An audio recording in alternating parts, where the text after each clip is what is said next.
Welcome to the Retzel Health Law Hotspot. Health Law Hotspot is a podcast for physicians and health professionals that covers the legal issues and trends that affect the healthcare industry. Hi, everyone. Welcome to the Health Law Hotspot. I'm Ericka Adler, shareholder and leader of the healthcare practice group at Retzel and Andrus.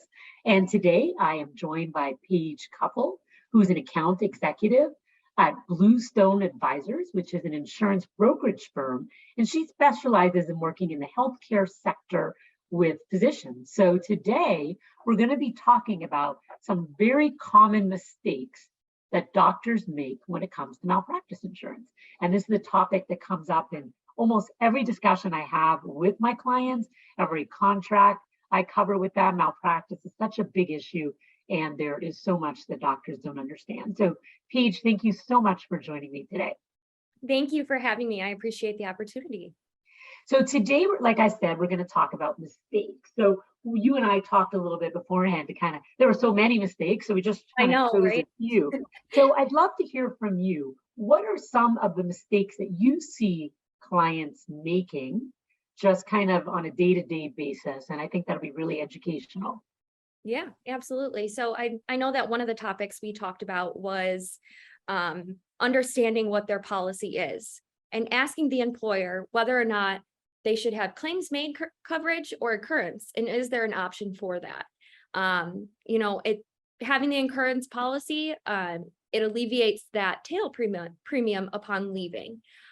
So I think always asking your employer what your coverage options are and who that broker is that they work with. I think that's super important to understand, as well as just asking who that insurance carrier is, if they're a viable carrier for the practice, and just trying to understand what your policy looks like. I think having the mindset as if it is a legal document, the policy is a legal document to have that's in place. So just understanding and talking to your broker about what your policy is and what it covers. There are, sometimes instances where they're, might say, well, is there coverage for being a medical director? I don't know if you've come across that ever, but with some policies, they don't have automatic coverage for a medical director. You need to buy an extra policy for that. So when I say, make sure you understand your policy, looking out for any type of change in your practice, you should be communicating that and to make sure that, it's fully covered. So. Right. Yeah, no, I think that's a great point. A lot of doctors do outside expert witness review or medical director, and they assume that they're automatically covered, and they may very well need a separate policy. And unfortunately, if something does happen, they may find out they didn't have coverage. So that's a really great point. And then the other thing I'll just mention is that it is becoming extremely common. Well, first of all, claims made policies are less expensive, and they are the most common one that I see. Often the responsibility to buy a tail upon termination for any reason is on the physician, and we try and negotiate as best we can about the conditions related to that. Maybe it's how long the doctor's in the practice, maybe it's the reason for termination. But what I am seeing is a lot more doctors saying to their employer, hey, I would like to have an occurrence policy. I understand it's going to cost more, and taking less compensation or less bonus or something, just so when they go to leave, they don't need to worry about that tail. So this is definitely a trend I'm seeing, and I think it's a great thing for doctors to be asking about. So you make a mistake, I always say, if you don't ask, you don't know, right? There's nothing to lose by asking. Yeah, right? and I think the moral of this discussion as well is asking those questions and treating it as if it is an important part of your business. So yes. Absolutely. Now, I know you told me that there are things that you don't know about unless you ask, things like discounts that you can get, right? Yeah. And so talk a little bit about that. What kind of discounts are available? How do doctors not know that they could get them?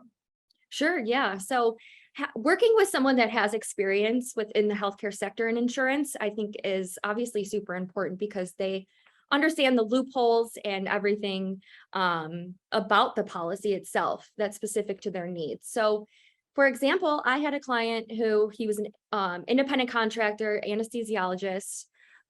He was just right out of school and going into the workforce. He worked at all these different locations, and because he was on a claims made policy, there's a thing called stepping. As you mature in your practice in a claims made policy, for the first 5 years, 3 to 5 years, your premium will increase. As your exposure increases, your premium increases to make up for it. So because he was an independent contractor on a claims made policy, what I'm trying to say is that I was trying to get him discounts. And so I went to the carrier and I said, listen, he is part of AMITA, which is a clinically integrated system. And because he's part of that, although he is an independent contractor, although that he has privileges at, one of those affiliated systems, I was able to get him a discount. And now that's embedded within his policy. So there are certain things that you ask for to the carriers to see if they have any of those hidden discounts, as well as participating in risk management courses that are provided by your insurance carrier. So I think a lot of them, see it almost as if it's a chore, because it does take time out of their schedule. With that being said, that time that's taken out of their schedule could also count towards their continuing education credits, their CMEs. So it goes CMEs, but if you also participate in that risk management course, some of the carriers will give you a little discount back for participating in those risk management courses. Okay, great. Now, I guess one thing I'm curious is, because different clients tell me different things, is what kind of stuff might doctors be surprised to know is covered in their policy? So things like a claim against them for discrimination, or HIPAA violation. I mean, what have you seen any unexpected things that are actually covered within a policy other than just malpractice, or is that something you have to buy separately? Yeah, so there are a lot of what it's called sub limits within a policy that most carriers have for things like HIPAA, sexual abuse, like miscellaneous coverages that people that they don't really think about. Some of them are automatically covered within their policy, things like telemedicine. Some insurance carriers, if you are practicing within your state that you're licensed in, you could have that telemedicine coverage. Because it's not big in writing, some people don't know if it's covered or not. You have to read through your policy limits, read through all of your policy documents, and consult with your broker on the different policies and what they offer. So the other ones I've come across like investigation by licensing, on licensing issues. And that some of them have that, and I think a lot of the time as well, some people don't realize that there is, although there is that sublimit in there of those coverages, not all of them will suffice it's not enough coverage is essentially what I'm saying. So for example, that cyber coverage within a lot of policies have a sublimit for cyber coverage, but it's not nearly enough of what healthcare practices need.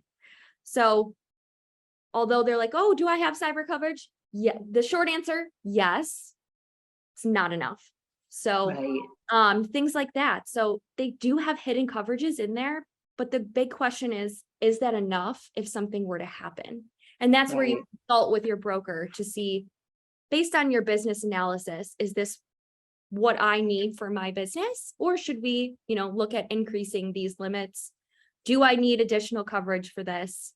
Because all policies, although they are, somewhat universal, a lot of them do offer different coverages. So yeah, and I mean, I'm always recommending obviously a business will need business type insurance, general liability, and D&O insurance, and real estate and whatever coverages they need. But for individual doctors, I usually like to recommend they actually just get an umbrella coverage, which will give them some expanded coverages for things they may not expect. Let's say they're sued for disparagement, something like that.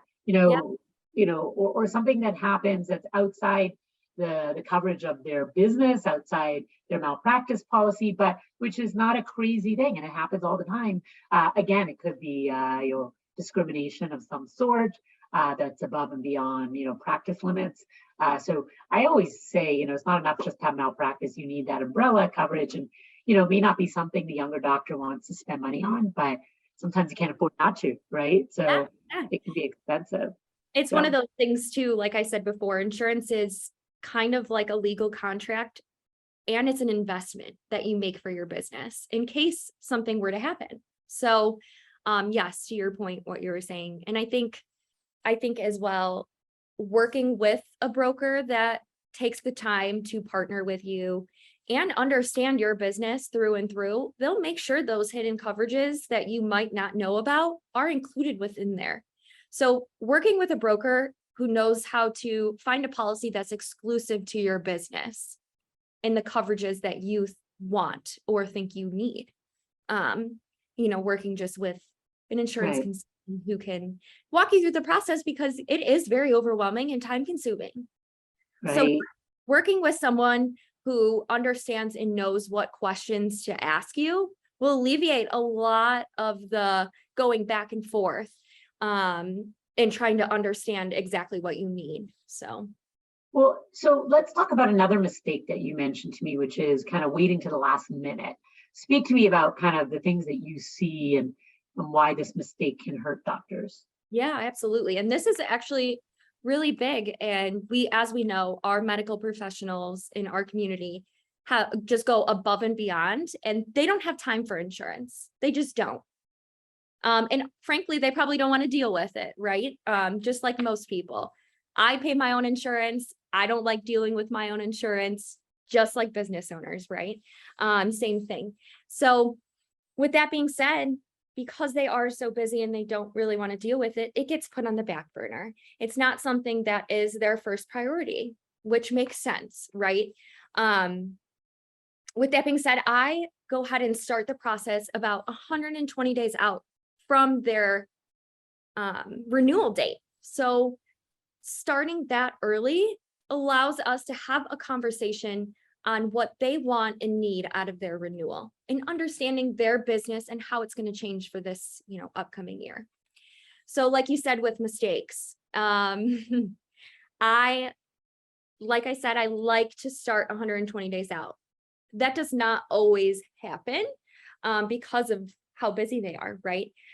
So I have gotten an application that I had requested maybe 8 times over 120 days. I followed up and did my due diligence on making sure they get me the information and exposures that I need to send out to the marketplace.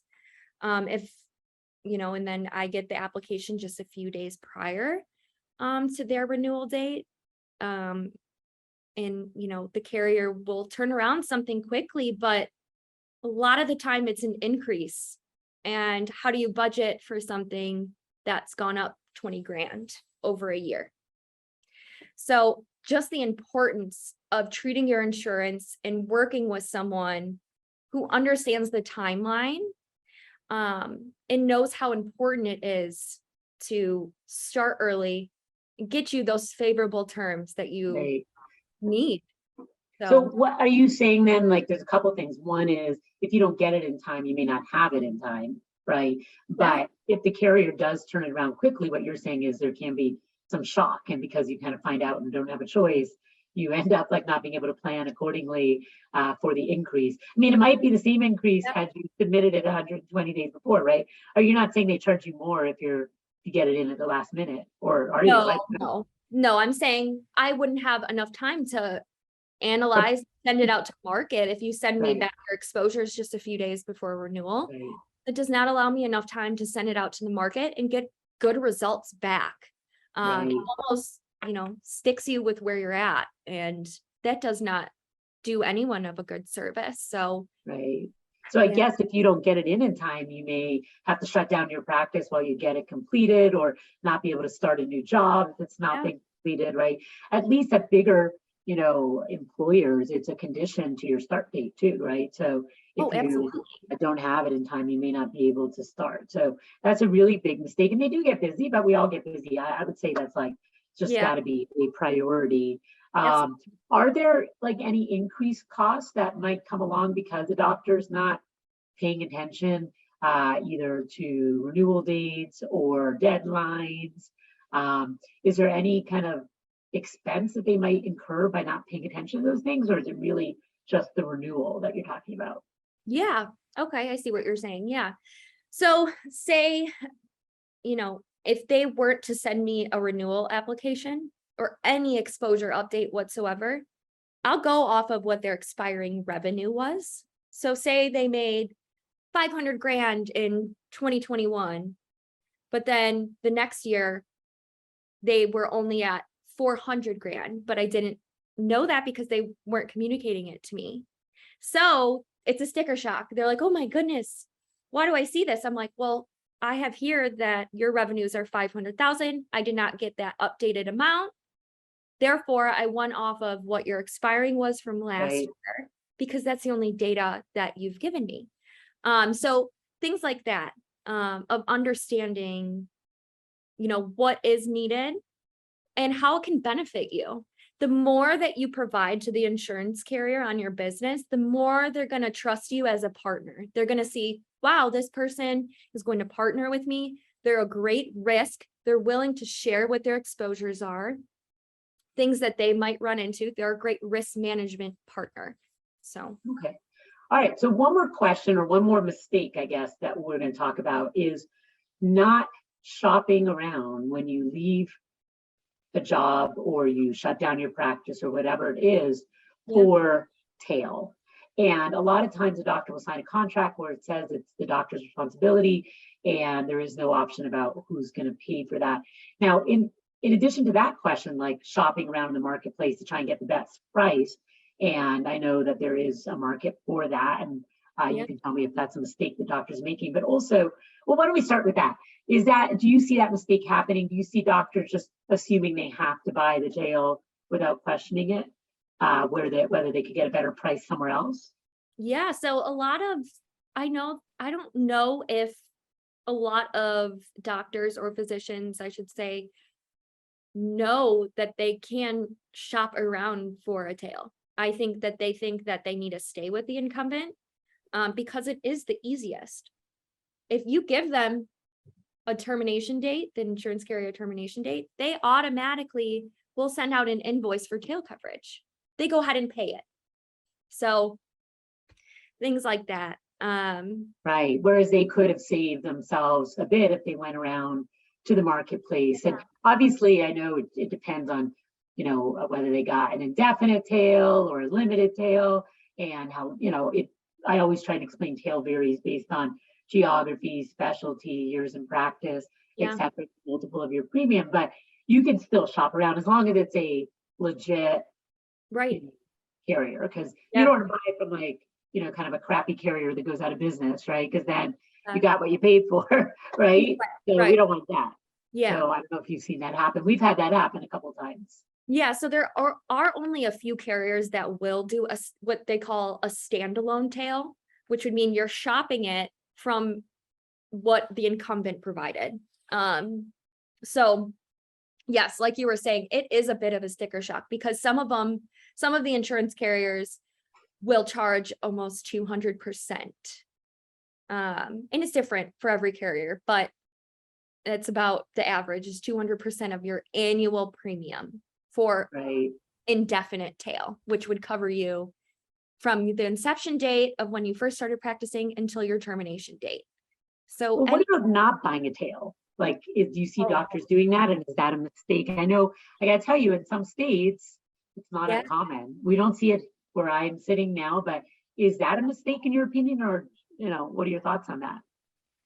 Yeah, I believe it's a big mistake, but that's obviously I'm biased. I'm an insurance agent, so I have to, say that. Right. But again, keeping that exposure open, depending on Right. what type of doctor you are, I would always make sure that you know your state statutes. What are the statutes? as well as have you had any patients that you treated that were under the age of 18? So it kind of depends on the specialty and things like that. But again, understanding what your state also, requires, I think, and your employer based on your Right. contract, Right. they might require that. So, Right. but, some don't always. Yeah, I mean, I see practices that might be going out of business or they feel the risk is low and they don't do a tail. But I think the biggest mistake in not getting a tail is and there are some states like Florida, for example, where it's pretty common, to maintain very low insurance or no insurance and to not buy a tail. And so if you do what everybody else does there, and then you try and go somewhere else one day, another state, most employers, most hospitals want to see that at no time did you not have coverage. So that gap ends up affecting your future career. So that's kind of a mistake that I see being made. Even if in the moment you're like, everybody's doing it, I hope that does not become the case in other states, because I think it's a risk for sure Yeah. for people to take. So I don't recommend that at all. Yeah, right. And just like you said, how it kind of, the employers see that gap in coverage, right? Same thing with the insurance companies. They see that you went bare. They don't see you as a plausible risk to take on. If you are comfortable with not having coverage for that time period, those insurance carriers might not be, as willing to provide you with coverage due to you Right. not, being a responsible risk in doing your due diligence to make sure that you're covered. So that makes sense. And I guess one related thing is, and I don't know if you've gotten involved with this at all, but it is a fact that the tail is a multiple of premium. So a lot of times people might shift to, let's say, a part-time schedule for some period of time, so that when they do tail out, their tail cost is less because the premium has been less. Is that something that you commonly see? Is it, I guess, a mistake not to, if you have the freedom to only work part-time or to be creative, is that viable? Or is it a mistake not to consider it? Yeah. So a lot of people actually do that, especially when they are considered semi-retired, of where they're still, writing scripts here and there, but they're not fully in their practice full time. They do that where they will start to work part-time, and then they ended up tailing out. So that is very, very typical that I see. All right, perfect. So I think there's a lot of things, and hopefully this was helpful for people to think about if they don't really understand the way insurance works. They don't understand some of the nuances, some of the questions. For you and I, this is fairly standard, but for especially younger docs out there or people that have always just worked for someone else, they may not have considered these elements of how malpractice works. So Paige, thank you so much for joining me today. I really enjoyed talking with you, and hopefully everybody out there learned a lot. You can feel free to reach out to Paige. We'll have your info posted, or reach out to me if you have any questions. And this has been the Health Law Hotspot. Thanks for joining us. You can check out our other podcasts at ralaw.com. And we'll see you next time. Thanks, Paige. Thank you so much for the opportunity. The Retzel Health Law Hotspot is made available by the firm and its attorneys for educational purposes and to provide general information, not to provide specific legal advice. Use of the Retzel Health Law Hotspot does not create an attorney-client relationship between you and the firm or any of its attorneys. The Retzel Health Law Hotspot should not be used as a substitute for competent legal advice, and you should contact an attorney in your state about any legal needs or questions you may have.